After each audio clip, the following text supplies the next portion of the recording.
حضرت سعد بن ابی وقاص لشکر لے کے نکلے جہاد کے لیے، تو رستے میں دریا آ گیا۔ اب لوگ بڑے پریشان ہیں کہ دریا کیسے عبور کریں گے، تو دریا کے کنارے کھڑے حضرت سعد بن ابی وقاص، تو چہرے پہ اتنی سی بھی پریشانی نہیں۔ سپاہیوں نے پوچھا حضور کرنا کیا ہے؟ فرمانے لگے کچھ بھی نہیں، دریا پار کرنا ہے۔ انہوں نے کہا کس طرح؟ فرمانے لگے دیکھ لو کیسے پار ہوتا ہے۔ حضرت سعد بن ابی وقاص دریا سے بات کر رہے ہیں، دریا سے۔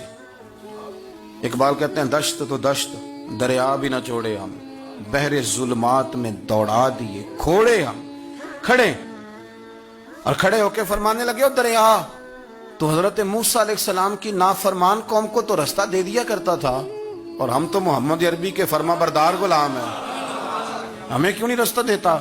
دریا سے بات کی، وظیفہ نہیں پڑھا، چلہ نہیں کیا، دریا سے کلام کیا، دریا نے رستہ چھوڑ دیا۔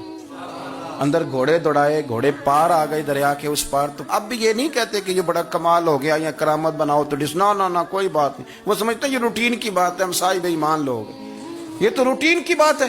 حضرت سعد بن ابی وقاص رضی اللہ تعالیٰ عنہ فرمانے لگے اور میرے محبوب کے صحابہ تمہاری کوئی چیز تو نہیں رہ گئی دریا میں؟ تو ایک صحابی کہنے لگے میں جلدی سے نکل آیا، ایک پیالہ مٹی کا گر گیا ہے۔ تو حضرت سعد بن ابی وقاص دریا سے کہنے لگے یار مسافر بندے ہیں، سفر پہ جا رہے ہیں، کہاں پیالہ ڈھونڈتے پھریں گے، چل یار وہ بھی واپس کر دے تیری مرضی، ادھر ہم نئی چیزیں ڈھونڈتے پھریں گے، رستہ ہے، سفر ہے، صحرا ہے۔ ایک لہر آئی اور پیالہ بھی واپس کر گئی۔ ایمان کی پختگی اللہ نے ان لوگوں کو عطا فرمائی۔